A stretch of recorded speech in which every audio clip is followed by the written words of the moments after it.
Back my channel again and हम लोग बात करने वाले हैं यहाँ पर जैसा कि मैंने एक कल शॉर्ट वीडियो के थ्रू आप सभी को और अपने लिंक्डइन चैनल लिंक्डइन प्रोफाइल पे भी एक कॉग्निजेंट का job profile as a freshers के लिए मैंने अपलोड किया था और उसका आज 22 फेब 2025 को आज उसका वॉक इन इंटरव्यू होने वाला था।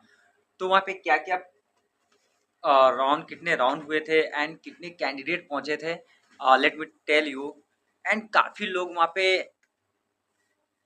वॉक इन में एक्चुअली वॉक इन में होता क्या है कि हायरिंग चाहे जो भी लेवल पे निकली हो, तो वहाँ पे जो मेंशन किया हुआ था कि उनका जो रिक्वायरमेंट है वहाँ पे रिक्वायर वो कर रहे हैं, वो एज अ पी लेवल कर रहे हैं। Okay, means process executive click कर रहे हैं, that was the entry level process. Okay, and वहाँ पे वो एज अ बैंकिंग प्रोसेस था, जो भी डोमेन है वो बैंकिंग प्रोसेस का था। एंड साथ साथ उसके नीचे जो है आपका डिस्क्रिप्शन में लिखा हुआ था कि only non IT background can eligible for this job profile, means कि आपको सिंपल बीए वाले कैंडिडेट ही उसमें एलिजिबल थे। और साफ उसमें लिख भी दिया गया था कि साइंस बैकग्राउंड और कॉमर्स बैकग्राउंड। ओके, लेकिन जब मैं भी वहाँ पे गया था क्योंकि एक्चुअली आज मेरा ऑफिस का शिफ्ट था, तो मैं भी देखने के लिए गया था कि कितने बंदे वहाँ पे पहुँचे हैं। तो वेन्यू में बता दूँ तो ये आपका Candor tech space Kolkata gate 2 से यहाँ आपको पे एंट्री तो लेना था एंड शकील इंटरव्यू C1 दे बिल्डिंग करके के आ 5th गया फ्लोर है। पे ये आपका हायरिंग चल रहा था। ओके, सो एक्चुअली वहाँ पे काफ़ी ऑलमोस्ट मेरे को लग रहा है 500 अराउंड जो है कैंडिडेट वहाँ पे पहुँचे होंगे। पूरा C1 बिल्डिंग का जो 5th फ्लोर का कैफेटेरिया पूरा फुल हो चुका था। सो उसमें से जब मैं मतलब काफ़ी लोग रैंडम लोगों से मैं पूछ रहा था, उनका थोड़ा रिज्यूम देख रहा था कि वो कौन कौन से candidate that was the fresher और नॉट। तो वहाँ पे काफ़ी बंदे ऐसे पहुँचे थे कि जो कि साइंस बैकग्राउंड से थे। ओके, एंड काफ़ी ऐसे बंदे थे कि जो ऑलरेडी एक्सपीरियंस थे, almost 2 years 3 years 4 years 6 years तक के कैंडिडेट वहाँ पहुँचे थे। ओके, सो और एक बंदा तो भाई मेरे को ऐसा भी मिला कि जो ITI पास किया हुआ था 10, उसके बाद 10+2 प्लस ITI था। एंड वो जो नॉन आईटी लिखा हुआ था उसको आई थिंक वो ITI समझकर वहाँ पे इंटरव्यू देने के लिए चला गया था। तो कुछ ऐसे भी पहुँच जाते हैं।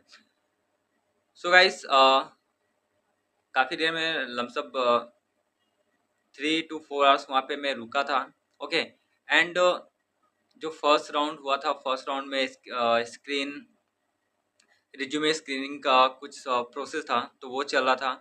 वो चलने के बाद जो है काफ़ी ऑलमोस्ट मान के चलिए तो 50% जो कैंडिडेट थे वो वहाँ से डिस्क्वालीफाई हो गए क्योंकि उनका क्राइटेरिया एज अ फ्रेशर का नहीं था, एक्सपीरियंस का था। ओके, सो फिर भी उन लोग को वहाँ पे रखा गया था क्योंकि आई आई थिंक कि कुछ अनदर प्रोजेक्ट उन लोग के पास था, जो HR वहाँ पे हायरिंग ले रही थी, तो उनके पास कुछ अदर प्रोजेक्ट था, तो उन लोगों को एक साइड कर चुके थे। लेकिन उन कैंडिडेट को साइड करके रखते हैं वाकिन में जो हायरिंग अनदर हायरिंग वहाँ पे उनके पास है, जैसे कि उनके पास कस्टमर सपोर्ट का हायरिंग भी कॉग्निजेंट में है अभी। ओके, या चल रहा था। सो उन लोगों को भी 50 to 60 कैंडिडेट्स को वो अलग बैठा के रखे थे। फिर बाद में उनको बुलाकर वो उनसे पूछे थे कि do you have a 6 month experience for calling process, okay, customer support process, who can which one submit your resume. तो उन लोग का तो भाई ठीक था कि हायरिंग था, तो उन लोग का भी हो गया। लेकिन काफ़ी कैंडिडेट ऐसे भी थे जो कि ऑलमोस्ट 3 इयर्स 4 इयर्स 5 इयर्स तक के अनदर एमएनसीज और कॉर्पोरेट और अनदर किसी भी फर्म में जॉब कर रहे थे। तो उनको भी साफ साफ बोल दिया गया था, ठीक है, यदि आप लोग को इंटरव्यू देना है तो आप लोग इंटरव्यू दे सकते हो, बट आप एक्सेप्ट यहाँ से कर रहे हो कि एक्सपेक्ट कर रहे हो कि आपको जो सैलरी हाइक मिलेगी एज अ जो आपका वहाँ पे सैलरी पैकेज है, मान के चलो आपका 3 4 5 LP वहाँ पर है किसी भी एमएनसीज में या कॉर्पोरेट में। लेकिन यहाँ पर आपको वहाँ पे 30% 35% 40% इस जॉब प्रोफाइल में आपको पैकेज मिलेगा, तो हाइक मिलेगा। तो ऐसा कुछ साफ साफ मना कर दिया गया था कि this requirement is only for freshers candidate and I will give you जो भी उनका पैकेज था एज अ फ्रेशर्स के लिए, पी के लिए वही वहाँ पे रिकमेंड कर रहे थे। वो जो HR थी वो बोल रहे थे यदि आपको कोई भी इशू नहीं है तो you can simply join this job profile. Okay, तो जिनको जिनको जॉब का रिक्वायरमेंट था एंड कॉग्निजेंट ज्वाइन करना था वो उन्होंने किया। और जिनको जिनको नहीं करना था वो लोग चले गए।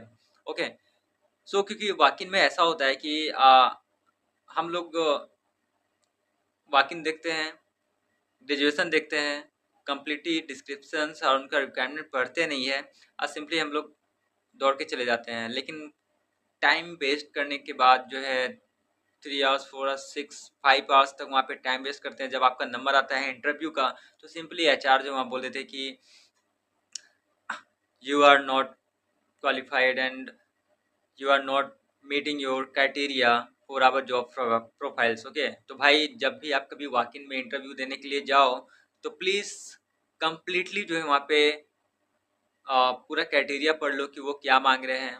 ओके, या फिर जब भी आपको कुछ डाउट हो रहा है तो आप वहाँ पे जाकर, जिस समय आपका स्क्रीनिंग हो रहा होता है, सिंपली आप किसी भी एचआर या वॉलंटियर एचआर से वहाँ पे उस जॉब प्रोफाइल के बारे में अपना अपना रिज्यूम दिखाकर वहाँ पे तुरंत आप पूछ सकते हो कि am I eligible for this job profile और नॉट। ओके, क्योंकि टाइम वेस्ट करने से कुछ फ़ायदा नहीं है। लास्ट में आपको आपका क्राइटेरिया मीट करेगा तभी आपको सिलेक्शन लेंगे, नहीं तो नहीं लेंगे। ओके, सो आज के लिए वीडियो में इतना ही था। वीडियो अच्छा लगा लाइक कीजिएगा, सब्सक्राइब कीजिएगा, शेयर कीजिएगा और इसी तरह का कॉग्निजेंट या किसी अनदर एमएनसी और कॉर्पोरेट का जॉब अपडेट पाने के लिए मेरे चैनल को सब्सक्राइब कीजिएगा।